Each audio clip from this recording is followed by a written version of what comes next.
Pig Iron, and today I'm going to take you through some of the main sections and refrains from the song Hitch, which is from the new album Booze Plus Power Equals Destiny. Hope you enjoy.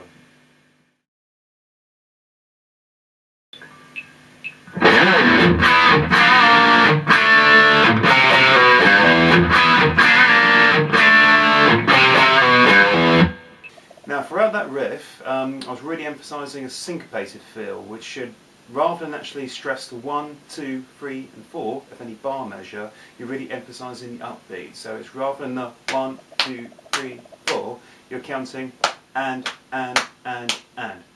So think of it as all the offbeats that are in eighth notes. It should sound a little bit like this. On all the upbeats. So going across, let's have a look at the chords. The first one we're going to use is a simple E5. And to note, all these chords are actually based across the G string and the B string, the second string and the third string. A little diagonal shape, which is based originally from our D. And then the next shape we're going to do is going to be an E minor 7 for a flat 5. Which sounds innocent enough as it is, because on its own it sounds more like associated with B flat, but because we've got the E underneath, it's got that semi-diminished feel, a quite dark feel to it. So kind of going between the E5, it's got quite a dark sound to it. I'm going to put a little slur on there as well, a little semitone bend, and then it shifts to simple D5, which echoes the shape we did the E. And then to tail things off, we do a little descending run going through the E minor scale. Now, before starting, I always recommend to actually play through the E minor scale. And here's an example of the kind of thing you can do just to get the fingers warmed up.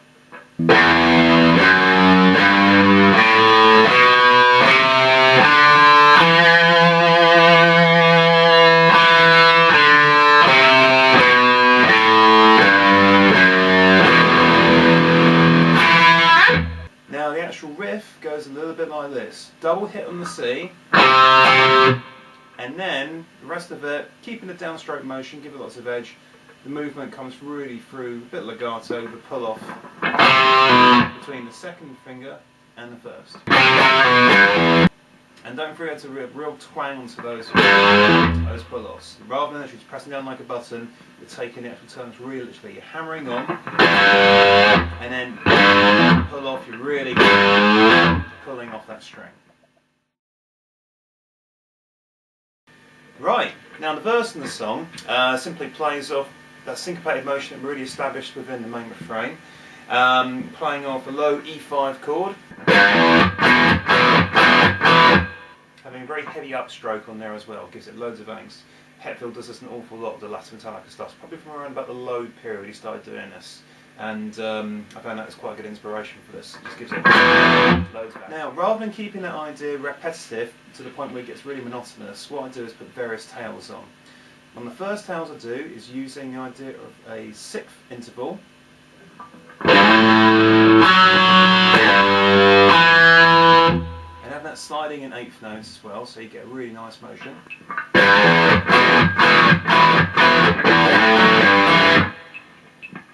And that's simply composed of the root note being A on the low E string on the 5th fret, and then the first finger fretting across the 4th fret on the D string, so you're skipping that A string and it should be muted.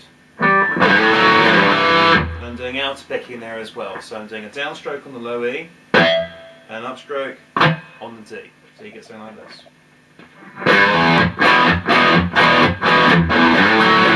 And the second one is slightly more contemporary, and then a double hit on a natural harmonic on the 5th fret. This is very reminiscent of a lot of the new metal bands of the 90s. Guitarists like Rob Flynn, who is still going strong now, use this idea all the time, and I thought it would be a nice contemporary little nod on there as well to kind of break up from the classic rock fodder that you're going to get from the rest of the song. So altogether, the riff should sound a little bit like this so far.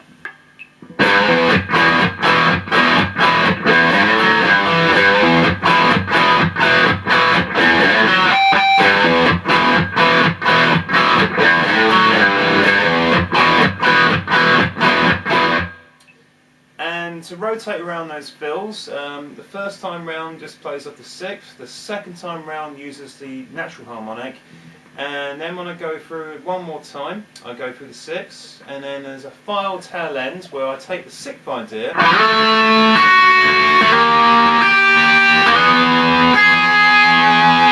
top variation going across the D string and the B, and take the sliding pattern and go up chromatically D, D sharp, and an E. Even though the actual sixth idea itself isn't playing the root note motion would go D, D sharp, and E. Because when the bass actually fills in that line, you have a really complete chord there, so you actually get a good bit of separation, which works really, really well. Okay. As we're building up into the chorus, the pre-chorus is a little build up on low E, which builds on the dynamic, and what I do is I slide the low E, the E5, and then take that into the higher register, which is kind of based on my original A shape, shifting it up to that. So I get something a bit like this.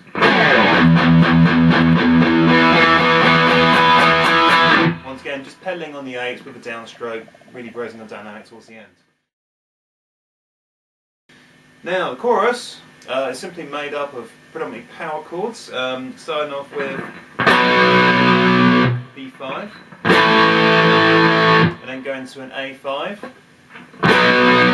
sliding back to the B, and then doing an A5, which should sound a little bit like this.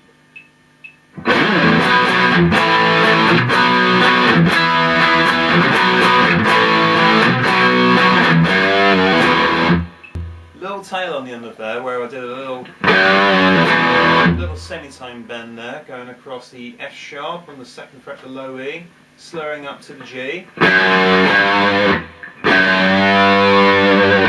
and then pulling off to that all-important E5 chord. A firm believer that if you can take small ingredients and make something really, really big out of them, you're going to get something that's really, really accessible but not losing any of your power. So really, really good stuff to learn. And for the next section, going across those riffs, I like to use the E minor 7, which is very reminiscent of guitarists like Steve Stevens from the 80s. He would actually like to pedal on that bass note with a bit of palm muting and accent that top end dyad. So you get something a bit like this.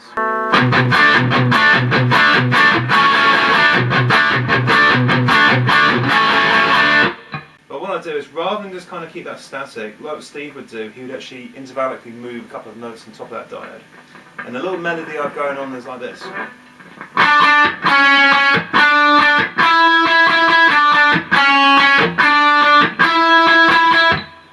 Now incorporating that melody on top of the chords, you get something really, really rich sounding, a little bit like that.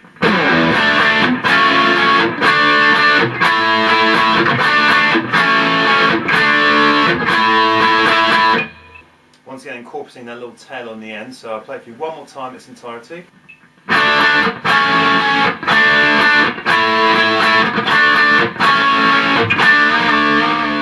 There you go, that's it. That's going through the main refrain, that's going through the verse, and that's also going through the chorus. If you'd like to come back, the next lesson will be going across the wacky guitar solo that's going to be using loads of legato ideas, and yeah, I hope you enjoy.